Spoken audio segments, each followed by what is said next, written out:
Canadians are facing immense financial pressure due to the rising cost of living, with many struggling with debt, both consumers and businesses, and feeling financially squeezed. A comfortable life with a home, food on the table, and savings in the bank is becoming a distant dream for many. The rest of this video summarizes Brandon's blog below, which is a very detailed look at reasons for the rising cost of living in Canada, how it's affecting Canadian consumers and businesses, and recommendations on how to deal with the rising cost of living. My name is Ira Smith, president of Ira Smith Trustee and Receiver, Inc.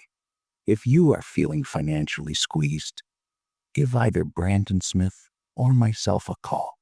We would love to hear from you. We offer no-cost consultations where we can provide you with our initial thoughts before doing a deep dive with you into how to solve your unique financial challenges. We are a true family business. We are not for everyone, but if we accept you as a client, we will treat you like family, we will treat you with the respect you deserve, and provide you with top-notch service and give you the best quality service and professional assistance available. So I hope you enjoy the rest of this video and you find the information helpful.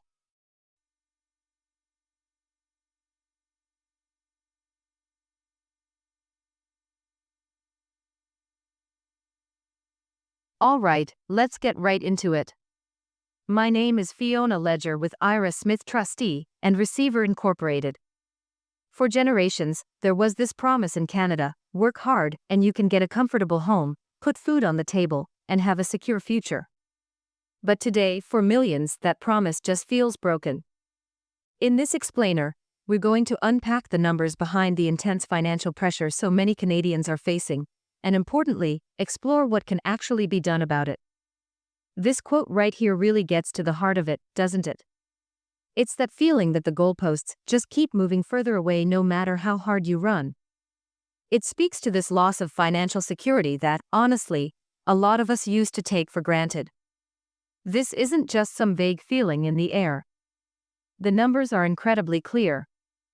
45% of Canadians, that's nearly half the country, say the cost of living is their single biggest worry. When that many people are concerned about the exact same thing, it stops being a personal problem and becomes a full-blown national crisis. Let's dig into the specifics. What does all this pressure look like when you break it down by the data? Well, the numbers, they tell a sobering story. Wow. Now, what's important here is to see how these numbers connect. That too. $58 trillion, that's not just a number on a spreadsheet. That's people having to use credit just to buy groceries. It breaks down to over $22,000 of debt for every single person, and that's not even counting their mortgages. And the result of all that stress, come on, almost half of all Canadians are literally losing sleep over their finances. Because that's the human cost.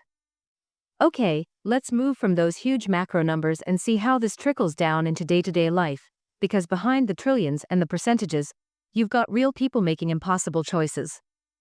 We hear this phrase all the time, right? But it's so important to understand what it means.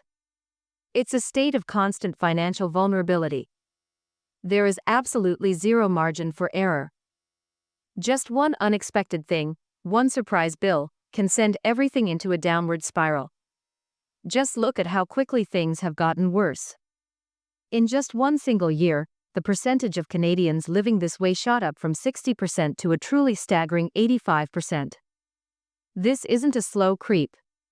This is a financial shockwave that has hit most of the population. Why is this happening? Well, it's pretty much a perfect storm. You've got inflation, which means your dollar just doesn't go as far. You've got rising interest rates, making any debt you have way more expensive. Sky-high housing costs eat up the biggest slice of your paycheck before you even think about groceries. And of course, taxes take their share right off the top. It's a squeeze from every single angle. And when you're caught in a squeeze like that, this is the reality you're living in.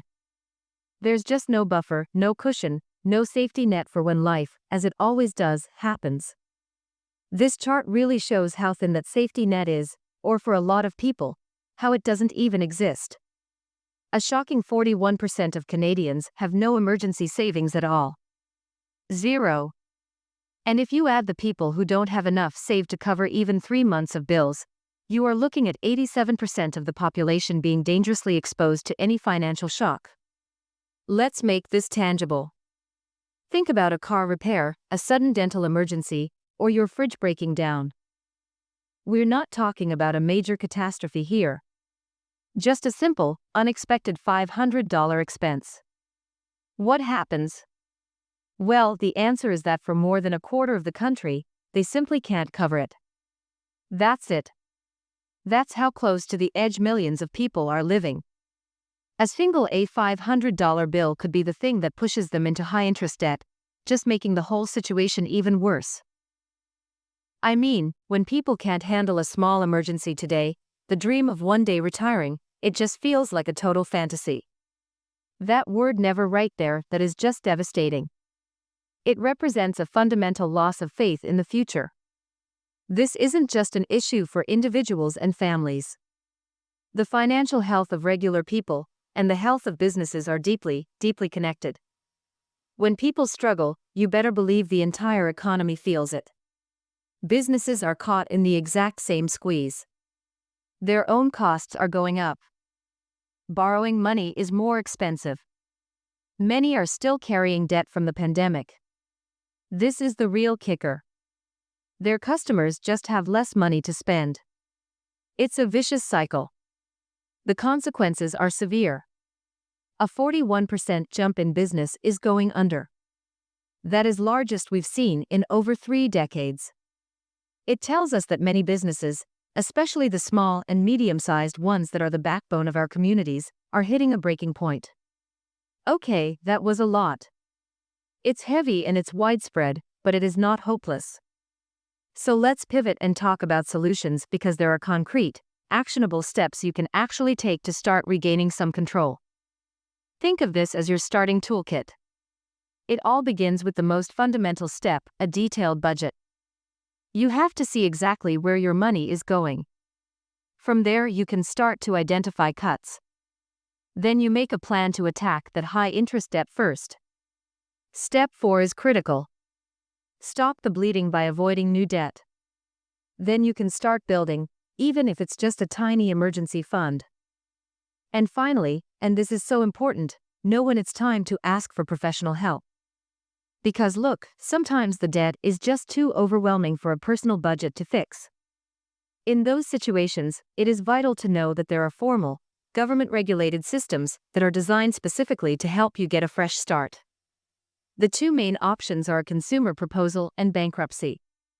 A consumer proposal is basically a legal deal where you agree to repay just a fraction of what you owe. You get to keep your assets and the interest is frozen. It's a powerful tool. Bankruptcy is generally a last resort, but it provides a clear legal path to eliminate most of your debts and truly begin again. Who do you even talk to about this? For these formal options, you must speak with a licensed insolvency trustee, or an LIT. They're the only professionals regulated by the Canadian government who can manage these processes. Their advice is expert, it's confidential, and most importantly, it's unbiased. Let's just recap the most important things to take away from this. First, if you're struggling with this, please know you are not alone. This is a massive national issue. Second, taking proactive steps, no matter how small they feel, is the first move toward taking back control. Third, remember that real professional regulated help is out there when you need it. Finally, ignoring the problem is the one thing you absolutely cannot afford to do. It only gets worse. We'll end with this question for you to think about. Remember, the earlier you seek help for company insolvency concerns, the more options you'll have. At the Ira Smith team, we understand the financial and emotional components of debt struggles. We've seen how traditional approaches often fall short in today's economic environment, so we focus on modern debt relief options that can help you avoid bankruptcy while still achieving financial freedom. Call today at 905-738-4167 for your free consultation.